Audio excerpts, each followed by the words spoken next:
Very good morning and welcome back to your own channel. मैं हूं doctor आलोक पुरोहित, आपका health coach. हमारे कल के एपिसोड में हमने आपसे कार्बोहाइड्रेट्स के बारे में बात की थी और कोशिश की थी कि उन कुछ भ्रांतियों को हम आपके पास से दूर करें जिनको लेकर आपके मन में कार्बोहाइड्रेट्स के लिए डर समाया रहता है। आज के इस एपिसोड में हम आपसे बात करेंगे प्रोटीन्स के बारे में। और प्रोटीन्स के बारे में एक बहुत कॉमन मिथ या आप कह सकते हैं जो मास ओपिनियन है, आपको हर दूसरा, आपका दोस्त, आपके रिलेटिव्स, हर कोई आपको ये सलाह देता है कि आपको प्रोटीन रिच डाइट खानी चाहिए और प्रोटीन का कंजम्पशन ज़्यादा करना चाहिए। The realities are something very very different. आपको एक बैलेंस्ड न्यूट्रिशन के तौर पर प्रोटीन का इंपॉर्टेंस अब निगलेक्ट नहीं कर सकते, लेकिन एक्सेस प्रोटीन खाने के भी कुछ दुष्परिणाम हो सकते हैं। जब भी आप प्रोटीन खाते हैं तो आपके स्टमक में वो पहुंचता है एक ऊन के गोले की तरह है, और जब आपके स्टमक में, आपकी स्टमक की वॉल्स में से बहुत सारा हाइड्रोक्लोरिक एसिड और पेप्सिन निकलते हैं जो कि इस ऊन के गोले को सेपरेट करने की कोशिश करते हैं, यानी इसको सुलझाकर इसके धागों को खोलने की कोशिश करते हैं। और जब ये प्रोसेस चलती है उस समय पर आपका स्टमक का जो पीएच होता है वो इतना ज़्यादा होता है कि अगर आप वहाँ तक पहुँच पाएँ और यदि आप अपनी उंगली को उसमें डालें तो शायद आपकी उंगली में बर्न हो जाए। इतने एसिडिक एनवायरनमेंट में प्रोटीन्स को ब्रेक किया जाता है। अगर आप स्टमक के पीएच को समझते हो तो 1.5 से लेकर 3.5 पीएच तक उस समय हो सकता है। उस ऊन के गोले को खोलने की जो प्रक्रिया होती है उसे हम कहते हैं डीनेचरिंग ऑफ प्रोटीन, यानी प्रोटीन को डाइजेस्टेबल, पार्शियली डाइजेस्टेड पार्ट्स में अलग अलग करना और आगे के डाइजेशन की प्रोसेस के लिए उसको तैयार करके स्मॉल इंटेस्टाइन में भेजना। इस प्रक्रिया में आपके स्टमक में एक मस्कुलर मूवमेंट होता है जिसको आप कहते हैं पेरिस्टाल्सिस। पेरिस्टाल्सिस में बहुत स्ट्रॉन्ग मसल मूवमेंट्स होते हैं जो आपके इस पूरी प्रक्रिया में इस प्रोटीन के उस ऊन के गोले को तोड़ने में आपकी बहुत मदद करते हैं। एसिड्स, पेप्सिन और पेरिस्टाल्सिस की जो प्रोसेस होती है वो इसको अलग अलग पार्ट्स में डिवाइड करती है।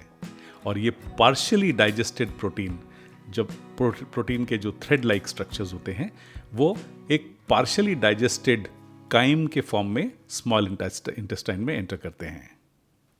स्मॉल इंटेस्टाइन में दूसरे एंजाइम्स इसके ऊपर काम करते हैं और पैनक्रियाटिक जूसेस भी, जैसे ट्रिप्सिन्स और काइमोट्रिप्सिन्स, ये इसको और भी ज़्यादा ब्रेक करते हैं और ट्रांसपोर्टेबल फॉर्म में लेकर आते हैं। यानी वो एक 3D स्ट्रक्चर में जब तक नहीं जाएंगे तब तक वो आपके सेल्स में एब्जॉर्ब नहीं होते। तो उस पूरी प्रक्रिया को पूरा करने के लिए काइमोट्रिप्सिन्स और ट्रिप्सिन्स उसमें हेल्प करते हैं। तब जाकर वो इस स्टेट में आते हैं और इंसुलिन को सिग्नलिंग होती है कि अब आप इसको पहुंचा सकते हैं, और इंसुलिन धीरे धीरे उनको सेल्स में पहुंचाने की प्रक्रिया को शुरू करता है। ये आपके सेल्स में 2 या 3 काम कर सकते हैं। या तो इंस्टेंट रिपेयर के फॉर्म में इनको आपके सेल्स उपयोग कर सकते हैं, जैसे अगर आपको कोई चोट लगी हो या अंदर किसी तरह से सेल्स को किसी रिपेयर की आवश्यकता हो तब उनका उपयोग हो सकता है, या फिर आगे नई मसल्स के डेवलपमेंट में इसका उपयोग होता है। और इसके अलावा डीएनए रिप्लिकेशन में भी इन प्रोटीन्स का उपयोग आपकी बॉडी कर सकती है। ये जो अमाइनो एसिड्स जो कि बिल्डिंग ब्लॉक्स होते हैं, या ये सिंपल पेप्टाइड्स हो सकते हैं, अगर ये डबल बॉन्ड में स्ट्रक्चर्स हों तो ये डाइपेप्टाइड्स कहला सकते हैं, या ट्राइपेप्टाइड्स के स्ट्रक्चर में आपके सेल्स तक ट्रांसपोर्ट किए जा सकते हैं। ये तो हो गई प्रोटीन के डाइजेशन की एक बेसिक प्रोसेस जो आपके समझने के लायक है। इसका अगर आप विस्तार करें तो इसको समझने के लिए शायद कई साल भी लग सकते हैं, लेकिन एक सिंपल तौर पर मैंने कोशिश की कि आपको इसकी एक डाइजेशन की प्रोसेस आपको मैं बताने की कोशिश करूँ। हमारा मूल उद्देश्य, खास तौर पर यदि आप एक डायबिटिक हैं तो आपका सबसे पहला ऑब्जेक्टिव ये होना चाहिए कि आपकी बॉडी में प्रोटीन का बेसिक काम यानी रिपेयर और बिल्डिंग ऑफ न्यू मसल्स तो हो ही, साथ साथ में आपको अपने ब्लड शुगर के कंट्रोल पर बेहद ध्यान देना चाहिए। अगर आप इंसुलिन रेजिस्टेंस से फाइट कर रहे हैं और उसको कम करने की कोशिश कर रहे हैं तो प्रोटीन, विशेष तौर पर जब लोग आपको कहते हैं कि आपको प्रोटीन खाना चाहिए तो उसकी अंडरलाइंग फिलॉसफी होती है, हर किसी का ये मानना है कि प्रोटीन से आप इंसुलिन रेजिस्टेंस को कम करते हैं और आपके ब्लड ग्लूकोज में बहुत सारा कंट्रोल आ जाता है। यही सबसे बड़ी भ्रांति है प्रोटीन्स के बारे में। प्रोटीन्स का मूल स्वभाव ये नहीं होता है, लेकिन क्योंकि हम एक मेटाबॉलिक कंडीशन से पीड़ित हैं और हम बहुत डिस्प्रोपोर्शनेट कंजम्पशन, जब अपने फूड आइटम्स में जब हम एक प्रोपोर्शन चेंज करते हैं, फॉर एग्जांपल अगर आप कार्बोहाइड्रेट्स को कम करते हैं और प्रोटीन्स को बढ़ाते हैं या फैट्स को बढ़ाते हैं तो आप अपने कॉम्पोजिशन ऑफ फूड में बड़ा चेंज करते हैं, और उसमें जब एक डिस्प्रपोर्शनेट एडिशन प्रोटीन्स का होता है तब वो जाकर कुछ आपको लॉन्ग टर्म में अलग तरह के परिणाम देता है। एक सबसे बड़ी मिथ जिसको आज हम कोशिश करेंगे ब्रेक करने की। प्रोटीन्स का जो मुख्य उद्देश्य होता है वो आपके बॉडी कॉम्पोजिशन को इंप्रूव करना होता है, यानी आपके वेट को लोअर करना और आपके मसल मास को बढ़ाना। इस पूरी प्रक्रिया के तहत ये सारी कार्रवाई प्रोटीन्स आपकी बॉडी में करते हैं। 1980s में यूएस में एटकिंस डाइट के नाम से एक फैट डाइट की शुरुआत हुई, जो आज भी प्रचलन में है। काफ़ी सारे लोग इसको अपनाते हैं एज अ फैट डाइट, और बहुत शॉर्ट टर्म अगर उसके परिणाम आप देखें तो शॉर्ट टर्म में लोगों को उसके रिजल्ट भी मिलते हैं। उनके ब्लड शुगर्स भी नीचे जाते हैं, उनका वेट भी लॉस होता है, बिकॉज आपने कार्बोहाइड्रेट्स कम किए। प्रोटीन्स आपके मसल मास को बढ़ाते हैं, और जिसके कारण आपका इनिशियल ग्लूकोज अपटेक बढ़ना शुरू होता है, और जब ग्लूकोज अपटेक बढ़ता है तो आपके ब्लड शुगर्स इनिशियली कंट्रोल में नजर आते हैं। जब हम एक्सेस प्रोटीन की बात करते हैं तब हमारा आशय इस बात से होता है कि आपके प्रोटीन का कंटेंट 20% या उससे ज्यादा है आपके खाने के कॉम्पोजिशन में। जब आप हाई प्रोटीन डाइट शुरू करते हैं तो इनिशियली जब आपका बॉडी कॉम्पोजिशन चेंज होता है तब आपको अपने सारे रिजल्ट्स बहुत quickly over a period of few weeks मिलने शुरू हो जाते हैं, यानी HbA1c आपका इंप्रूव होता है, डेली ब्लड ग्लूकोज कंट्रोल आपका बेहतर नजर आने लगता है, और लॉस ऑफ वेट से आपका इंसुलिन रेजिस्टेंस अपरेंटली कम आपको नजर आता है। लेकिन इसके लॉन्ग टर्म रिपरकशंस हमेशा इस पिक्चर के पीछे छिपे हुए होते हैं, जिसको अगर आप समझेंगे तो शायद एक्सेसिव कंजम्पशन ऑफ प्रोटीन के बारे में आपकी कुछ भ्रांतियां दूर जरूर होंगी। हमारा ये सारा discussion special reference two diabetes है, इसीलिए हमें इस बात को ज़रूर नज़रअंदाज नहीं करना चाहिए कि इसके लॉन्ग टर्म कॉन्सिक्वेंसेस की शुरुआत होती कहाँ से है। अगर आप एक्सेसिव प्रोटीन की डाइट लेते हैं और यूजुअली आपके टेस्टिंग मेथड्स जब आप फॉलो करते हैं तो आप पोस्ट प्रैंडियल मेजर करने के लिए 2 आवर्स आफ्टर योर मील्स आप अपनी ब्लड शुगर्स को चेक करते हैं, और उसके अलावा आप अपनी फास्टिंग ब्लड शुगर्स को भी चेक करते हैं। यूजुअली 2 घंटे के बाद अगर आपकी ब्लड शुगर्स ठीक ठाक रेंज में आती हैं तो ओवर कॉन्फिडेंस हमेशा सेट इन होता है, और यूजुअली एज अ मेथोडोलॉजी हम लोग 3 घंटे 4 घंटे 5 घंटे के बाद कभी अपनी ब्लड शुगर्स को चेक नहीं करते हैं। It is not even advisable also, क्योंकि किसी भी दूसरी तरह से यदि आप उसको टेस्टिंग करते हैं तो we call it a random method of testing, यानी at any given point in time your blood sugar is how much, और उसको क्रेडेंस बहुत कम दिया जाता है, और उसकी वजह से एक बहुत बड़ा एरिया है जो कहीं ना कहीं इग्नोरेंस में खो जाता है। ये एरिया है पोस्ट 3 आवर्स आपके ब्लड ग्लूकोज में राइज होने का, यानी जब आप एक्सेसिव प्रोटीन की डाइट लेते हैं तो इस पूरी प्रोसेस के चलते, इसकी पूरी डाइजेशन की प्रोसेस को चलते चलते जितना इसमें समय लगता है, और जब तक इसका इंसुलिन रिस्पॉन्स जनरेट होता है तब तक ये 2.5 से 3 घंटे से ऊपर हो चुका होता है।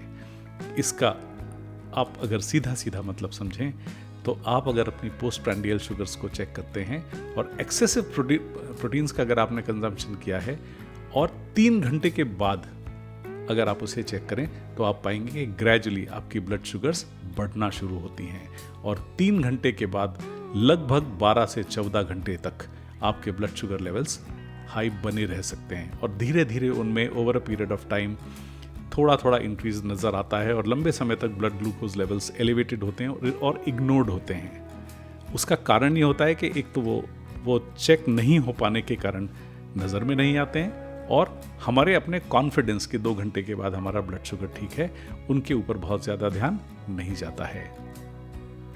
अब अगर आप वापस उसी प्रक्रिया पर चले जाएं कि अगर आपके 3rd आवर से लेके यदि अगर ये 10-10, 15-15 पॉइंट्स भी अगर आपकी ब्लड शुगर लेवल्स को ऊपर मेंटेन करते हैं तो आपकी बॉडी में इंसुलिनोजेनिक रिस्पांस आएगा ही आएगा, और जब इंसुलिन के लेवल्स सर्ज होंगे तो आप फिर से उसी प्रक्रिया में वापस आ जाते हैं, यानी वही विशस सर्कल जहां पर इंसुलिन आपके ब्लड शुगर्स को नीचे लाने की कोशिश करता है, प्रोटीन्स धीरे धीरे रिलीज होते हैं, और साथ ही साथ वो ग्लूकोगॉन को भी, स्पेशली यदि आप एनिमल प्रोटीन्स को देखें तो वो ग्लूकोगॉन को भी सिग्नलिंग करते हैं कि वो बाहर आता है और आपके लिवर से एक्सेसिव ग्लूकोज को रिलीज करने के लिए काम करने लगता है, तो आपके इंसुलिन लेवल्स भी हाई होते हैं और आपके ग्लूकागॉन लेवल्स भी ऊपर चले जाते हैं।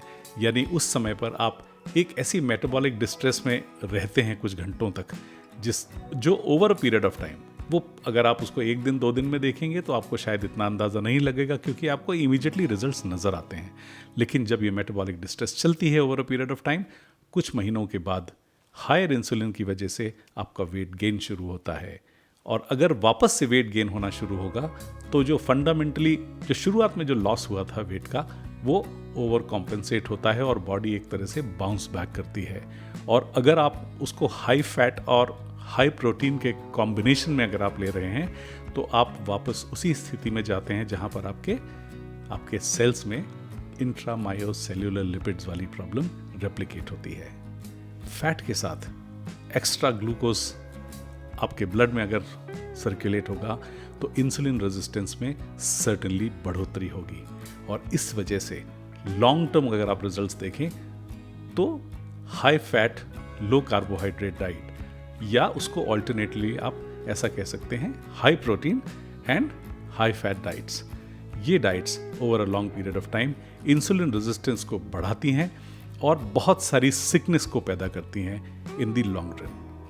आपको इनिशियली जो नतीजे बहुत अच्छे मिलते हैं वो ज़रूरी नहीं है कि आपको लंबे समय के बाद वो नतीजे उसी जगह पर मिलें।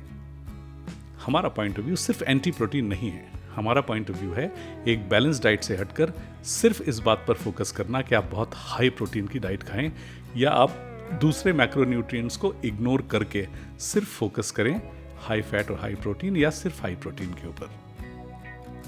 एनिमल प्रोटीन्स तो एक तरह से दोधारी तलवार की तरह काम करते हैं। एक तरफ तो वो आपकी बॉडी में लगातार 3 घंटे के बाद ब्लड शुगर लेवल्स को ऊपर करते हैं, देयरफॉर उस ब्लड शुगर के रिस्पांस में इंसुलिन लेवल ऊपर होता है, लेकिन वो सबसे ज्यादा ट्रिगर करते हैं ग्लूकागॉन को। वो मेटाबॉलिक डिस्ट्रेस का पीरियड आपके लिए बहुत अच्छा नहीं होता है। अब सवाल इस बात पर आता है कि क्या आपको प्रोटीन खाना चाहिए? नहीं, प्रोटीन जरूर खाना चाहिए। प्रोटीन के बिना आप बॉडी में रिपेयर्स और फॉर्मेशन या डेवलपमेंट ऑफ न्यू मसल्स जैसा काम नहीं कर सकते। इवन आपके डीएनए रेप्लिकेशन का काम भी प्रोटीन्स की एब्सेंस में नहीं हो सकता। And you will feel very weak. अगर आप नॉर्मल एक्सरसाइजेस करते हैं, आपको छोटी मोटी इंजरीज होती हैं, मसल्स ब्रेक होती हैं, और उनको स्ट्रांग बनाने के लिए आपको अगर प्रोटीन की आवश्यकता पड़े और आप में प्रोटीन ना हो आपकी डाइट में, तो आप समझ लीजिए कि आप शायद उससे नुकसान में भी पड़ सकते हैं। लेकिन मसला ये है कि कितना प्रोटीन। आइए हम आपको कुछ थंब रूल बताते हैं अगर आपको अपनी प्रोटीन की आवश्यकता को कैलकुलेट करना हो। अगर आप एक रीजनेबली इनएक्टिव पर्सन हैं जो कम मूवमेंट करते हैं, एक्सरसाइज से आपका कोई दूर दूर तक नाता नहीं है, आपका काम काफ़ी बैठने का है या आप काफ़ी इमोबाइल हैं, आप एक सेडेंटरी लाइफ जीते हैं, तो उस कंडीशन में आपकी ज़रूरत 0.7 to 0.8 ग्राम्स पर केजी ऑफ योर वेट से ज़्यादा नहीं होगी। फॉर एग्जाम्पल, यदि आप 100 किलोज के हैं, आपका वजन यदि 100 किलो है, सिर्फ उदाहरण के लिए इतना तो नहीं होना चाहिए, लेकिन अगर आप इस वजन के हैं तो 0.7 to 0.8 ग्राम्स के हिसाब से आपकी नीड करीबन 70 to 80 grams every day sufficient है। इससे ज़्यादा आपको प्रोटीन लेने की आवश्यकता नहीं होती है। अगर आप एक रीजनेबली एक्टिव पर्सन हैं जो हल्का फुल्का वॉक करते हैं, आपका चलने फिरने का काम है, लेकिन आप बहुत एक्सरसाइज ओरिएंटेड नहीं हैं, आप एक जिमर नहीं हैं और आपको बॉडी बिल्डिंग जैसा कोई शौक नहीं है, तो आपके लिए करीबन 1.1 to 1.2 ग्राम्स पर केजी वेट प्रोटीन की आवश्यकता पड़ सकती है। यानी if 100 kg person wants to calculate his need, उसकी आवश्यकता करीबन 120 ग्राम के आसपास, 110 से 120 ग्राम पर डे के हिसाब से प्रोटीन की आवश्यकता होना चाहिए, और उतना इनटेक में आपको शामिल ज़रूर करना चाहिए।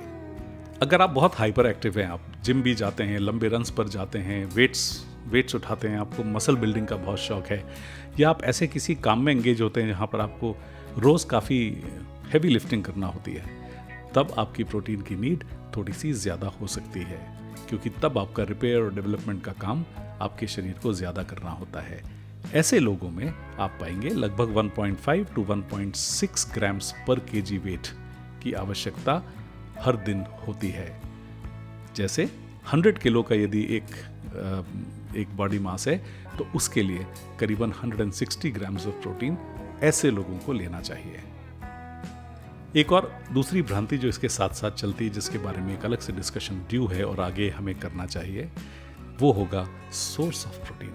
यदि आप प्रोटीन लेते हैं तो आप किन सोर्सेज से प्रोटीन को लेते हैं। मैंने अभी आपको बताया कि एनिमल प्रोटीन्स विशेष तौर पर ग्लूकागॉन को ट्रिगर करते हैं, और यदि आप ऐसा नहीं चाहते हैं, यदि आप एक डायबिटिक हैं, तो आपको विशेष तौर पर अपने सोर्सेज ऑफ प्रोटीन पर बहुत पैनी निगाह रखनी चाहिए।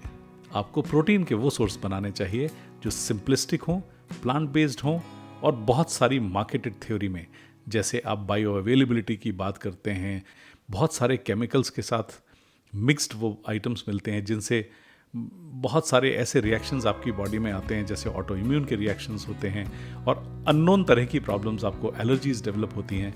आपको कोशिश ये करना चाहिए कि आप बहुत simplistic, easy to understand sources को अपने लिए डेवलप करें और उन्हीं से आप अपने प्रोटीन्स की मात्रा को पूरा करने की कोशिश करें। अभी मैंने आपको एक बहुत छोटे से भावार्थ में बताने की कोशिश की है, लेकिन इसके ऊपर एक अलग से डिस्कशन हम ज़रूर करेंगे। हमने मेटाबॉलिक डिस्फंक्शन के अपने एपिसोड में ये भी देखा था कि जब मेटाबॉलिक डिस्फंक्शन में हम होते हैं तो हमारी बॉडी में रेगुलेशन का इशू तो होता ही है, लेकिन discarding toxic substances from the body का भी बहुत बड़ा इशू हो जाता है।